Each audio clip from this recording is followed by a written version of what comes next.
Good morning and happy Wednesday. Welcome to Live Coffee Talk Show. If you are new to me, I'm Michelle Quay. I am a visibility coach, content and email marketing strategist, international speaker, author, and also the founder of Elevate Life Coaching. And you are watching the Live Coffee Talk Show. This is a show where I bring on amazing and inspirational guests to talk about their story, their journey on how they start growing their business in coaching.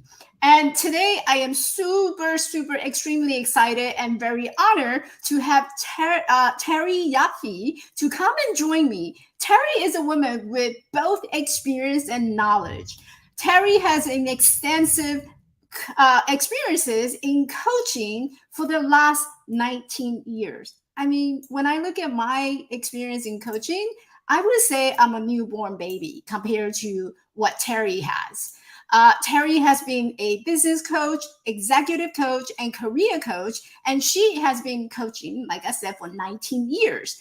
As an executive and business coach, Terry helps her clients maximize their talents and achieve full potential. She employs the two-step process, having the client clarifying their goals and then develop a focused strategic plan. Terry believes that the relationship that she built with her clients allows them to become the most courageous soul and human being after working with her. They also are able to cut through a lot of the story that they tell for themselves and to themselves, so that they can ultimately step out of their comfort zone and meet all the challenges. And that to me is just very empowering, very amazing, because as a coach, that's what I strive for when I first became a coach. But little did I know that I had to do some marketing. So here we here we are, half coach and half marketing, or should I say marketing coach. But thank you so much for watching this show. And without further ado, let's bring out Terry, because this is a woman you would love to meet. Hi, Thank Terry. you. Thank you, Michelle, for that amazing introduction. Boy, do I have a lot to live up to in this podcast. Well, you do have a lot of experience, and I had to cut it short because I don't want to take up a whole lot of time Right. That's introducing true. you. That's And true. so I wish I can pack all 19 years into just one little segment. Yeah. So tell It us was a about how you journey. got started. Oh, my Lord. Talk about out of your comfort zone, leap of faith.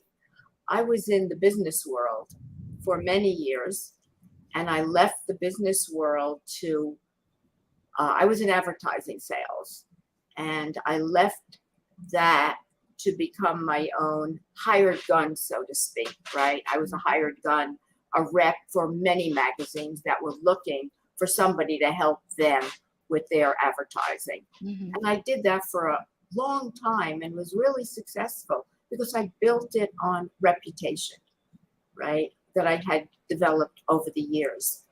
Well, when that landscape changed, I had no idea what I was going to do. Absolutely none. And in all transparency, I'd spent many years in therapy and thought, okay, I'm going to go back to school. I'll become a therapist. But that really didn't work out. And I started looking at what could I do that could align with that philosophy. And I stumbled upon coaching. And why I said I spent a lot of years in therapy was I loved working on the human mind, but everyone's human mind is exactly the same.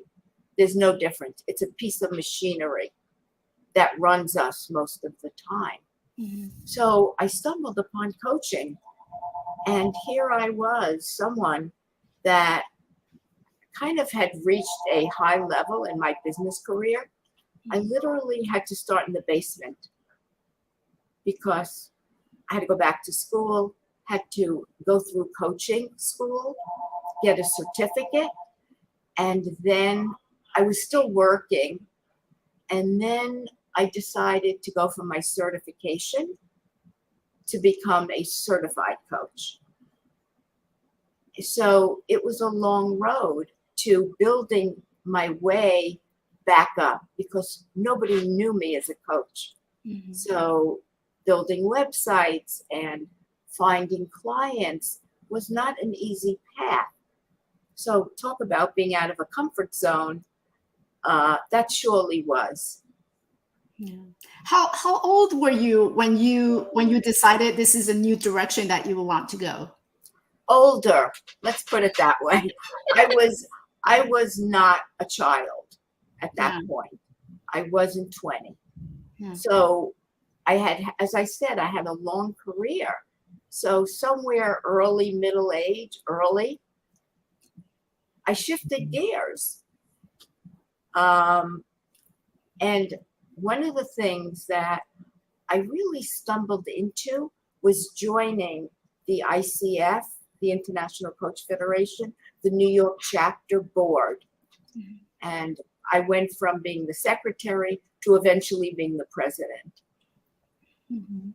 So as your continuous building and also your experience accumulating as a coach, that it's 19 years of wisdom and knowledge and experience under your belt. So I'm curious, as a new coach, I don't know what it was like, years before. What have you noticed is the biggest change in our coaching industry? Oh my God. Well, way back then, a lot of people didn't know coaching. When you said coaching, they said, oh, basketball coach?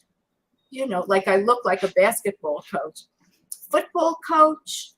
It was still new. So it took some explaining. Mhm. And the field was not as crowded as it is now. So it was different, a different mindset than it is now because everyone knows what a coach is. If you explain, I'm a life coach, I'm a business coach, I'm an executive coach, um, and it's much more recognized today. I think that was one of the major things. Mhm. Yeah. What did you wish that that you knew back then that you know now?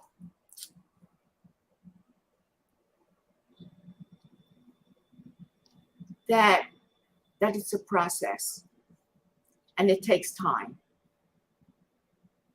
Um, I'm a very impatient person, so building a base, getting your name out there does take time. It's not one brush stroke and wow, I've arrived, right?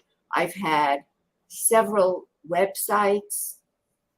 I belong to many organizations. After coming out of sales, that was an advantage because I knew how to be pushy. I knew how to go after what I wanted because that's what I did in sales. And that's what made me successful. I didn't give up. Yeah. So it was a process. And I think being part of the International Coach Federation was another avenue of getting out there, of meeting people, joining organizations, which I had already been involved with. And I just seemed to, wherever I was, I ran a mentoring program for an organization, and people found me there. People in my committee found me. So there was a flow of being places. Mhm. So I think we touched on the International Coach Federation a couple of times.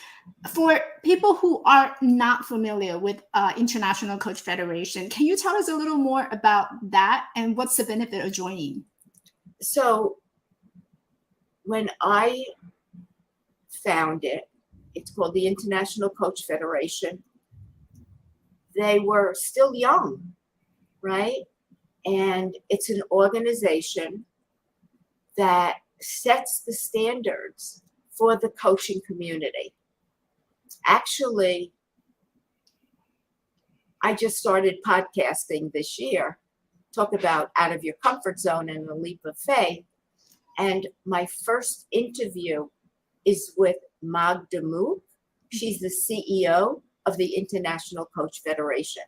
So if you're interested, listen to it because you will gain a lot of insight. They're doing amazing, amazing things now to really promote coaching and how coaching really can help today's leaders. And then they get the word out, not about coaching, but about how they can change the landscape today. Yeah, yeah. I think one of the things that very unique about International Coach Federation, at least for me, and I am a member, and I joined the LA chapter here. And one thing that I noticed is that I get a lot of information and resources. And I know recently we just had the coaches week, the coaching week, and there was like numerous conferences and seminars that really give the coaches the ability to like catch up on all the changes within the industry. Right. Because I'll be honest, a lot of time there's so many information that's floating around, I don't even know where to begin. Yes. And I love the fact that ICF streamlined that process, and they give you really, specific webinar or seminar workshop to go to. And if you want to learn more about marketing, here it is. Here's a seminar. If you want to learn more about your coaching industry changes, update, regulation. I know ICF had recently updated the regulation. You go to that seminar to keep yourself updated. Right. What are some of the ways that the coaches can do to stay relevant for their client? Oh, staying relevant is about understanding what's going on today in the world, in the country, what's wanted and needed, really, what are clients facing. Not that they didn't face these before, but it's so much more prominent today with the chaos. And clients that, I've coached many clients on different levels. And today more than ever, it's about the challenges that clients are facing. So it's knowing what's going on so you can adjust your mindset to working with people. And when they come to you, you have some idea as to how to coach them. What are you coaching them around? Of course, you're not coaching them about the landscape. You're coaching them about themselves. Who do they have to be, right, to be relevant? They want to be relevant today. So how do they do it? You know, we're hearing all about, since the pandemic, the great resignation, the re-engineering, the reimagining, the rethinking. Well, how are you going to help them with all of this?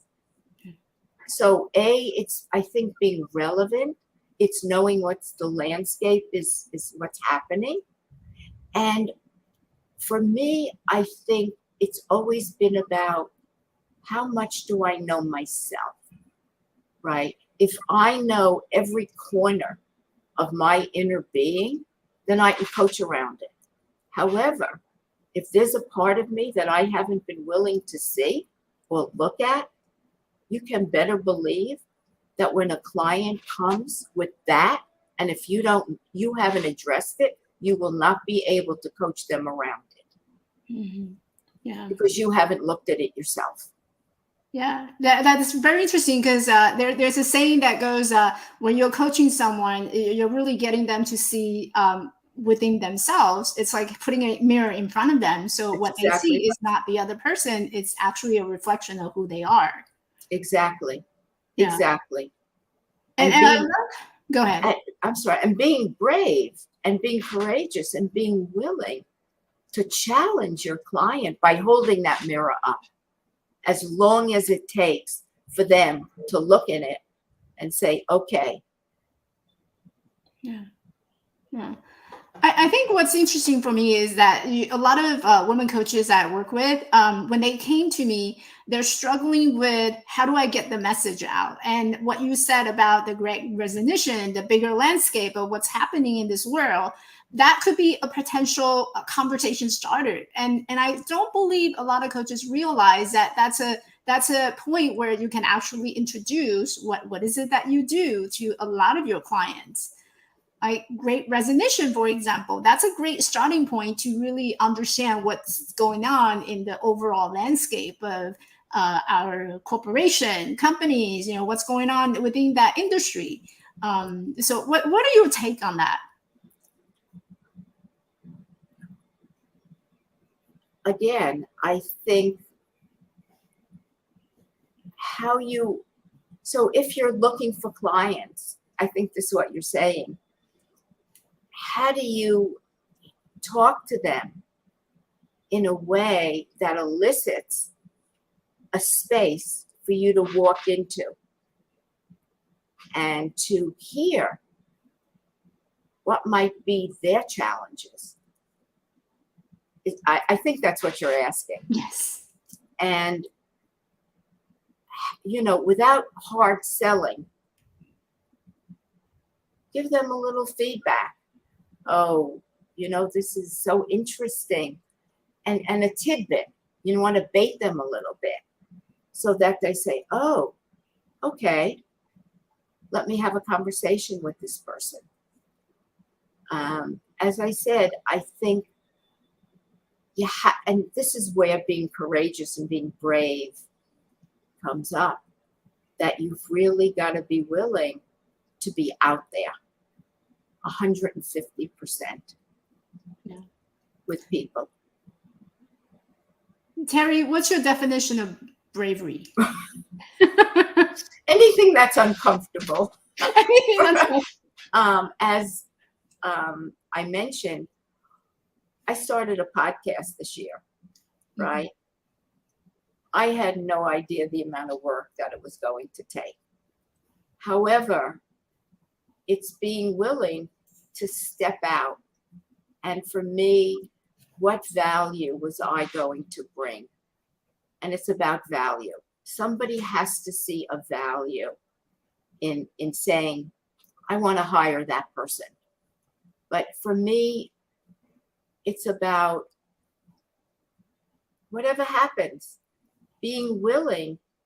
So, you say the wrong thing or you make the wrong gesture, being willing to expose yourself. It's all about being willing to be vulnerable. And I think if you can feel that way, as Brené Brown says, it's a strength being vulnerable. That's what we have to show our clients, that it's okay to be vulnerable. People don't want to see just a mask of a boss. They want to see the entire person. So true. We talked about your podcast a couple of times. What's the name of your podcast? It's called Extraordinary Work, Conversations About Creating Change. And I started it in January. Took me a year to pull it together. And it's about speaking to people like yourself, people that have created change in their corner of the world, people that could have a big ripple effect, could have a small ripple effect. It's always been for me about how do we create change, whether it's a kind word, as the smallest gesture, befriending somebody that nobody wanted to be friends with, and creating change as coaches with your clients, because that's what we're about. Yeah. How do we do that? So that's very near and dear to my heart, the whole creating change. And for sure, this country needs a lot of change.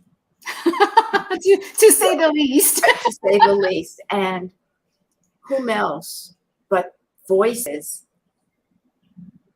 that are willing to stand up and say, wait a second, how do I create change?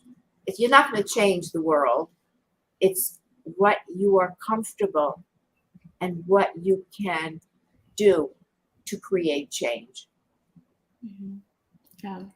Yeah, I truly believe if we want to see there's a quote that goes, if you want to see the change, then be the change, right? Right. So we start from within to be the Exactly. change, Be so the that we can change you see want to that. be. Yes, You yes, want to be the see. change that you want to be. See. One of the word that really caught my attention was the word extraordinary. What is extraordinary to you? Extraordinary work to me is somebody that has a kind word for somebody. It doesn't have to be magnanimous, right? It doesn't have to be, oh my God, I'm Mother Teresa. You know, it can be one small ripple, but anyone that has done something to create change, for me, is extraordinary. And we all have the ability to do extraordinary work, whatever that means. Even if you have a client and you help them move from point A to point B, that's extraordinary. And people don't see that. They think, oh, well, I just did it. It's really taking ownership of who you are and being the best you can be, whatever it is, whether you're a coach, whether you're a podcaster, whatever, whether you're the janitor. Yeah. Why do you think that people have such a hard time in taking ownership and accepting that they are actually very extraordinary? So as a coach, and you might agree, I think the one thread that goes across everybody is worthiness. Somehow, as young people, we got the impression we weren't worthy. Everybody. If you go down to the bare bones and look at everyone you coach, it comes down to that. We don't feel worthy. And I have to say, I have a pretty extensive website. And I go to that website. I have a TV show, I'm a podcaster, I do blogs, I've done a million things. And I look at it and I say, who is that person? I do. I say, can't be me. So I'm as guilty as anybody else. It's something about being magnanimous, about stepping into who we are. It almost sounds selfish. It sounds boasting, because that's what people take away. But if it's done in a way that isn't that, and being humble about, but in a good way, right? Just being a shrinking violet isn't what's wanted and needed today. Yeah. How do we marry the two? I want to be the change, and I think coaches are. This is why we became a coach. You want to be that change, but then here I am. I'm sitting and I'm growing my business, and there's a lot of that negative self talk. I don't know how to do the website. I don't know how to run this program. I don't know who I need to talk to. How do I marry the two of them so that I can remain focused and actually recognize that I am extraordinary? So it's a lot of fancy footwork with your mind, right? Because it's that little voice that we give a lot of attention to, that actually rents space in our head, that's the voice that, well, you can't be doing that and you shouldn't be doing that, because it's about protection. Oh, if you do that, you're going to get hurt. You're going to be made fun of. So, and as part of the DNA, there's nothing you can do. But what has to happen is you have to lower the volume on that voice and raise the volume on who you are and what you've done. And at some point, the shift takes place. That voice gets lowered. And the voice of, I can do this, I can do a podcast, doesn't work out, doesn't make me any less of a coach, doesn't make me any less of a person. Mm-hmm. So that's the tricky part of our figuring out how to put who we are in the forefront and put that other voice in the background. Yeah. I love that analogy of turning up the volumes of the higher self and tune down the volume of the inner critic. That's true. Yeah. I love it. Was it a like a overnight kind of thing for you, or was it really took a while? It's still going on. It's a life. It's like anything. It's life lessons. We always are learning. And, you know, as I said, I look at my website and I say, who is that person? I can't believe that in 20 years, 19 years, I have done all of this and gotten different accreditations. Who's that person? Yeah. One of my audience actually reached out, and then she was asking if you can tell your younger self when you first started out, what would you want to say to her? Good job. Good job. You've surprised myself and many other people. You know, when you're an executive in business and then you go to the basement to start a new career at an older age,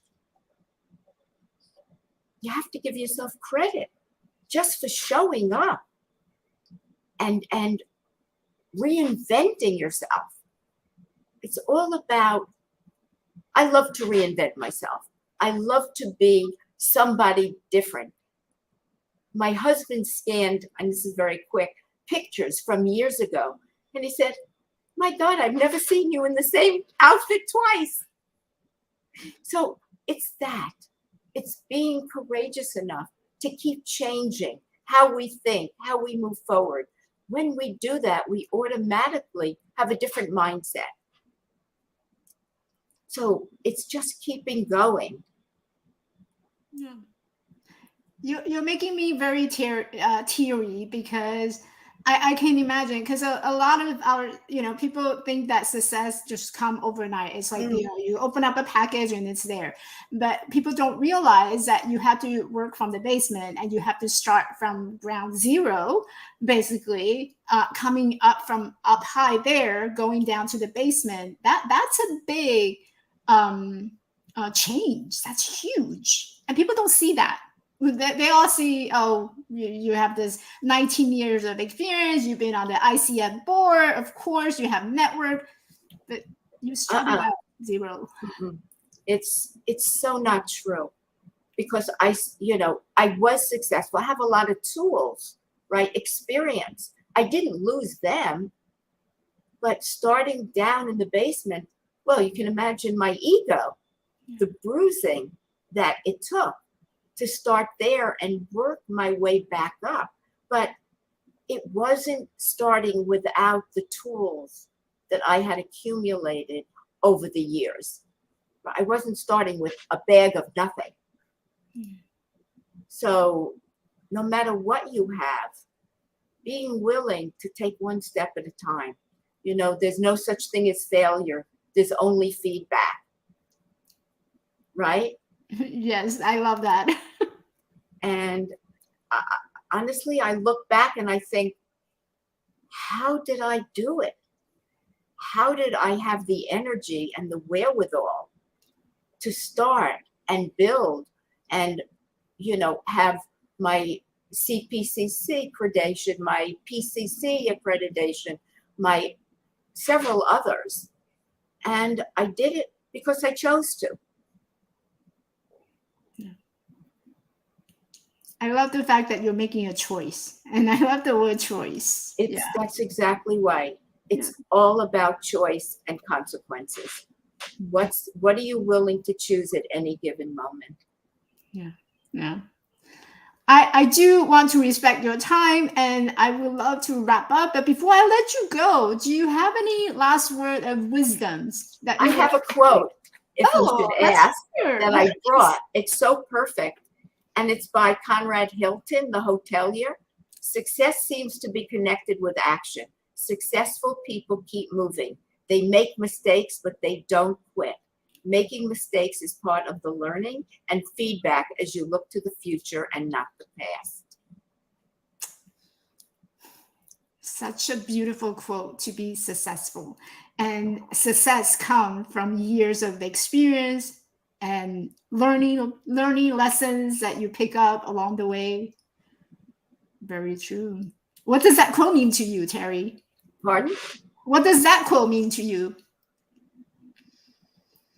There are a lot of lessons to be learned. And just because something doesn't work out, it doesn't mean you're not successful. The fact that I showed up, the fact that I was willing to go through my CPCC, every day I was successful. I showed up. If it didn't work out one day, didn't mean I wasn't successful. So very quickly, as I tell my clients, we all have bankable nuggets. Go back to where you started. You have accrued all of these nuggets that you can pull forward and use along the way. So you are just one amazing and beautiful and courageous and extraordinary woman that I have ever known. Well, thank you. Thank you. And so are you. So are you. I really look forward to our future connection and conversations. It will be, for sure. Yeah. Terry, tell us where to find you to work with you. You can reach me at www.trycoaching.com, which is my website. You can find everything there, from my podcasts to finding out about me. And my email is terry@trycoaching.com. That's there as well. Yes. I will have everything in the episode notes so that people who are looking for it, it'll be right there. That would be wonderful. Thank you. Thank you so much, Michelle. This has been so wonderful, so amazing. I am so happy we've connected. Me too. And thank you for listening, everyone. And I just wanted to mention again, check out Terry's podcast. It's called Extraordinary Work, Conversation About Creating Change. I listened to a couple of episodes last night. It's amazing. It's great. Just go and check out her website. And her website is so easy to remember. Trycoaching.com. My initials. See, who came up with that? Trycoaching.com. So go check out Terry and her work. She's this extraordinary woman that you do not want to miss out. Yes. Thank you. Thank you so much, Terry. I'm going to put you to the backstage so that I can wrap up the show. I'll see you in a bit. You will. All right, everyone. Hopefully you enjoyed watching this episode. I would love for you to share your comment. What did you think about this show? Drop me a red heart if you liked it. And be sure to subscribe my podcast at the Michelle Quay Podcast, which comes out an update every 2 weeks. And I will love to hear what your thoughts on this particular podcast and what you have taken away from this podcast. And I will see you next week. Bye, everyone.